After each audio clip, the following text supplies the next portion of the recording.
What happens when one of Hollywood's most respected actors reaches his absolute breaking point on live television? When years of frustration bubble over into an explosive confrontation that leaves everyone in the studio speechless?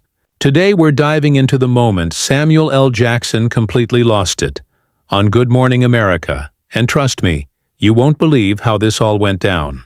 Make sure you subscribe and drop a comment below because this story gets absolutely wild.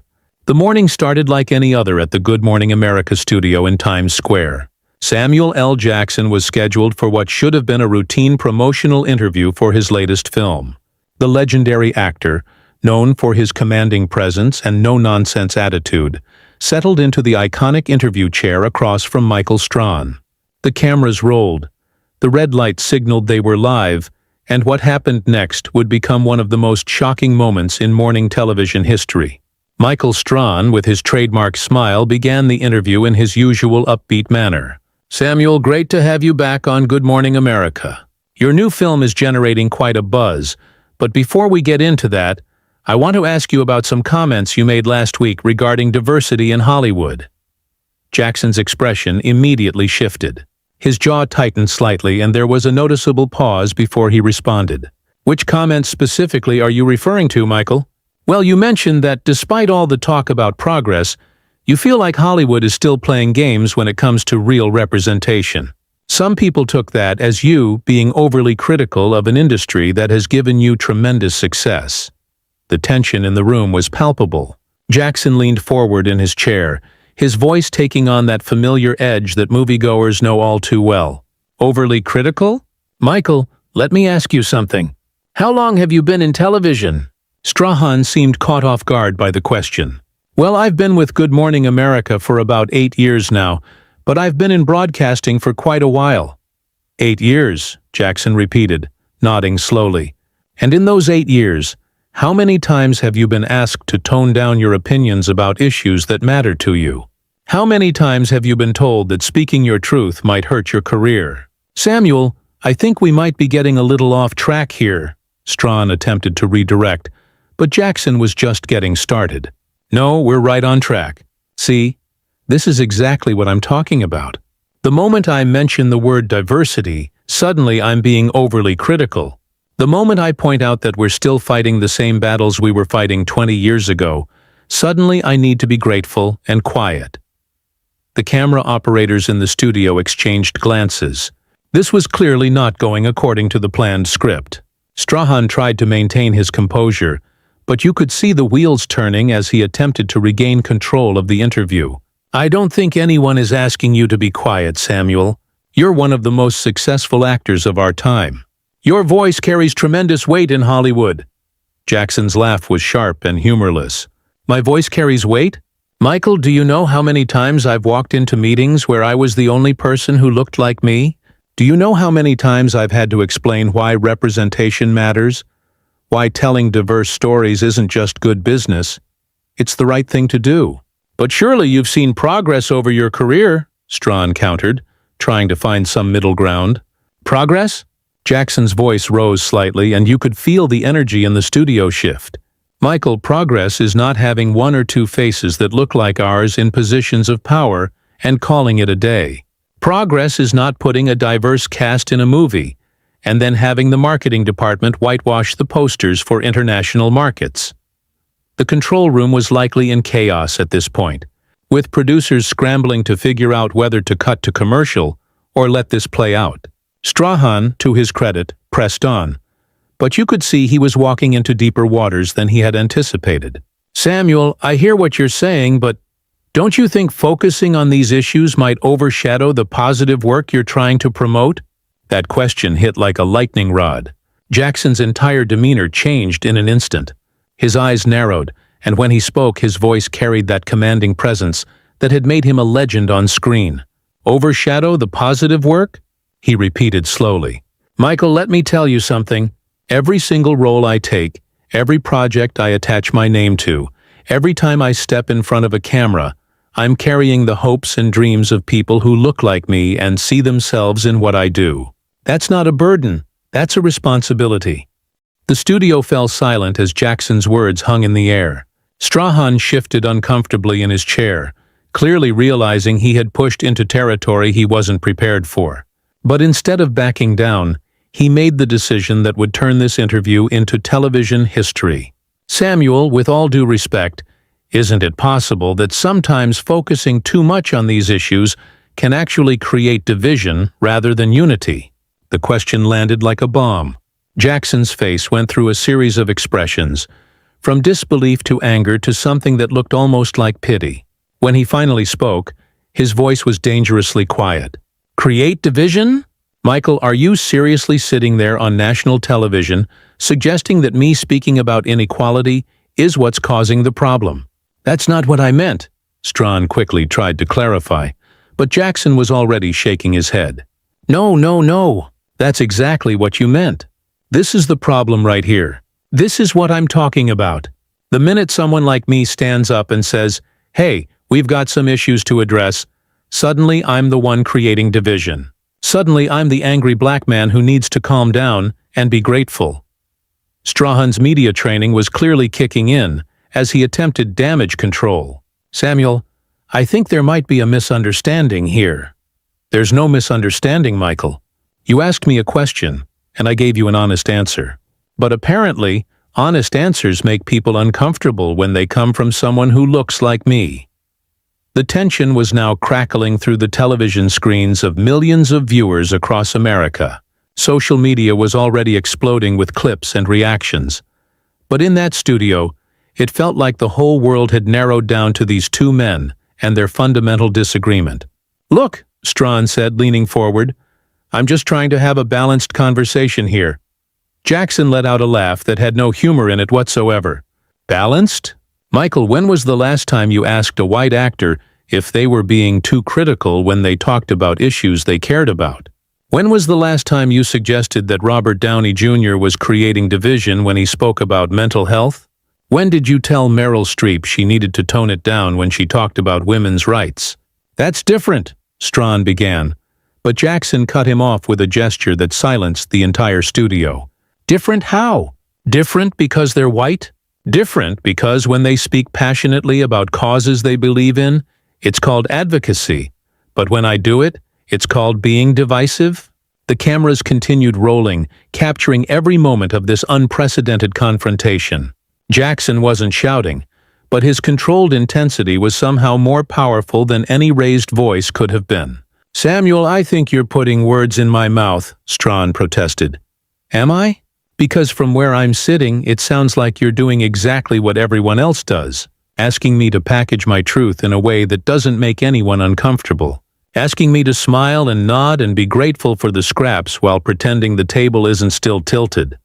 Nobody is asking you to do that. Jackson leaned back in his chair, and for a moment, there was complete silence. When he spoke again, his voice carried decades of frustration and disappointment. Michael, do you know what's really sad about this conversation? It's that you don't even realize you're doing it. You think you're being fair and balanced, but what you're actually doing is perpetuating the exact same system I'm trying to change. Strahan looked genuinely confused now. I'm not following. Of course you're not, because you've never had to follow. You've never had to navigate these conversations while wondering if speaking your truth is going to cost you the next job. You've never had to smile and be diplomatic while people question whether you deserve to be in the room. Samuel, I think that's unfair. I've faced my own challenges. Have you? Have you really? Because right now, in this moment, you're sitting across from one of the most successful actors in Hollywood history, and instead of asking me about my craft, my process, my art, you're questioning whether I have the right to speak about issues that affect my community. The accusation hit Strahan like a physical blow.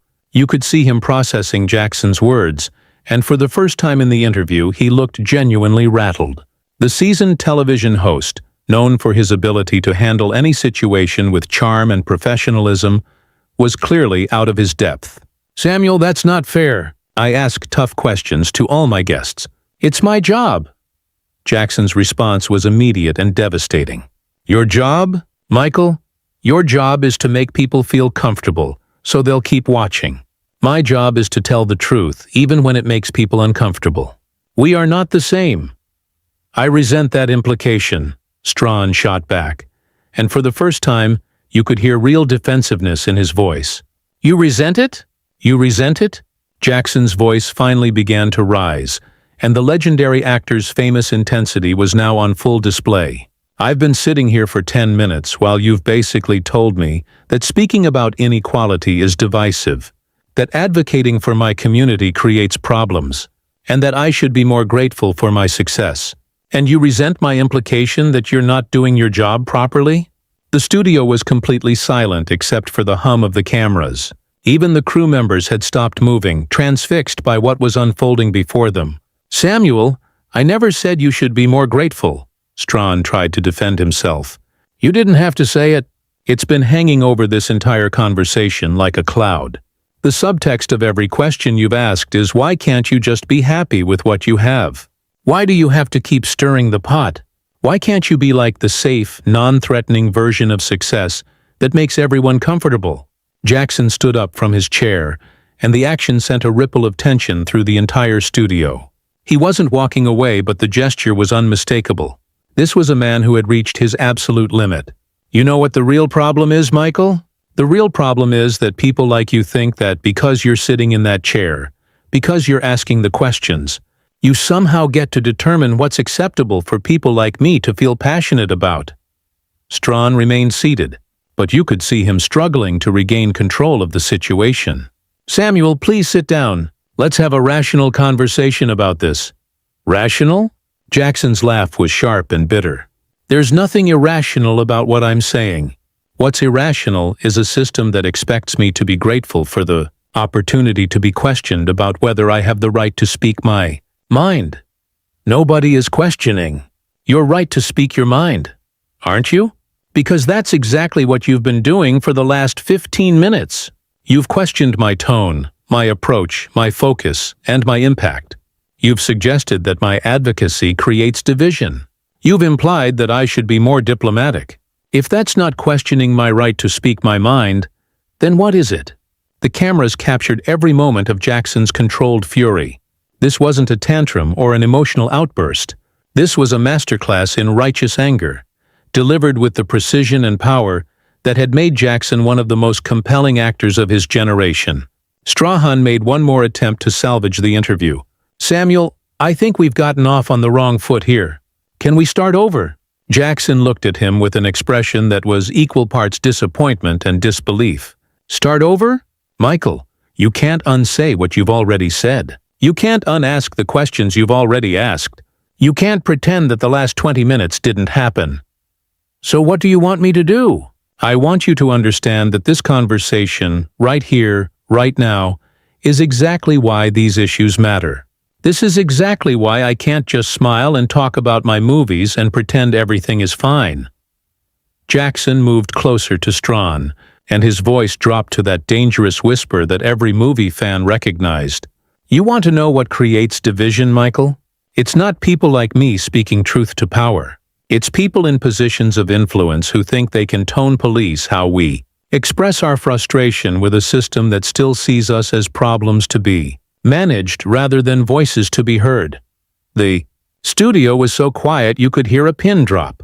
Millions of viewers were watching this unfold in real time, witnessing something that had never happened before on morning television. Strahan sat frozen in his chair, clearly realizing that this interview had spiraled completely beyond his control. The veteran host, who had navigated countless challenging conversations throughout his career, looked genuinely shaken by Jackson's unrelenting intensity. "Samuel," he began weakly, "I never intended for this conversation to go in this direction." Jackson's response was swift and merciless. "Intentions don't matter, Michael. Impact does. And the impact of this conversation is that you've demonstrated exactly the kind of thinking that keeps these problems alive." "I was just trying to present different perspectives," Strahan offered, his voice lacking its usual confidence. "Different perspectives?" Jackson's eyebrows shot up. "Whose perspective were you presenting, Michael? Because it certainly wasn't the perspective of someone who understands what it's like to be questioned every time you speak truth about your own experience." The silence stretched between them, heavy with years of unspoken frustration finally brought to light. Jackson remained standing, towering over the interview setup, his presence commanding the entire studio. "You know what's going to happen after this interview airs?" Jackson asked, his voice now calm but still carrying that dangerous edge. "People are going to say I was angry. They're going to say I overreacted. They're going to say I was unprofessional." Strahan shifted uncomfortably, perhaps realizing the truth in those words. "And you know what's not going to happen? Nobody is going to ask why you thought it was appropriate to question my right to advocate for my community. Nobody is going to examine the assumptions behind your questions. Nobody is going to talk about how this entire conversation started because you couldn't just let me promote my film without challenging my commitment to social justice." Jackson moved back toward his chair, but remained standing, his hands resting on the back of it. "This is the reality, Michael. When people like me speak passionately about issues that matter, we're labeled as angry or divisive. When people like you question our passion, that's called journalism." "Samuel, I'm sorry if I've upset you," Strahan said, and there was genuine regret in his voice. "I'm not upset, Michael. I'm disappointed. I'm disappointed that in all these years, with all the conversations we've had as a society, we're still having this same argument. I'm disappointed that someone like you, who should understand the power of platform and voice, would use yours to diminish mine." Jackson finally sat back down, but his posture remained rigid, his eyes never leaving Strahan's face. "You want to know what real progress looks like? Real progress is when I can talk about inequality without being asked if I'm being too divisive. Real progress is when my advocacy is seen as patriotic rather than problematic. Real progress is when the default isn't to question whether I have the right to be passionate about injustice." Strahan nodded slowly, perhaps finally beginning to understand the magnitude of what had just transpired. "I think I owe you an apology." "You don't owe me anything, Michael, but you owe it to yourself and to everyone watching to understand that this conversation we just had, this is the work. This uncomfortable, difficult, necessary conversation is exactly what needs to happen if anything is ever going to change." Jackson leaned forward slightly, his voice taking on a tone of weary wisdom. "I've been in this industry for over 30 years. I've seen changes, yes, but I've also seen how quickly people get comfortable and stop pushing. I've seen how easy it is to mistake visibility for equality, representation for power, progress for a rival. What would you want people to take away from this conversation?" Strahan asked, and for the first time in the interview, the question felt genuine rather than confrontational. "I want people to understand that speaking truth isn't divisive. Ignoring truth is what creates division. I want people to recognize that when someone who has succeeded in spite of a broken system points out that the system is still broken, that's not ingratitude. That's responsibility." Jackson stood up one final time, and this time it was clear the interview was over. "And I want people to understand that my success doesn't silence my conscience. It amplifies my obligation to use my voice for those who don't have one." The legendary actor extended his hand to Strahan, who shook it with what appeared to be genuine respect, perhaps even admiration. "Thank you for having me on the show, Michael.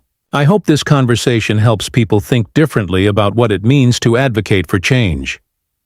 As Jackson walked away from the interview setup, the cameras continued rolling, capturing one of the most powerful and uncomfortable moments in morning television history.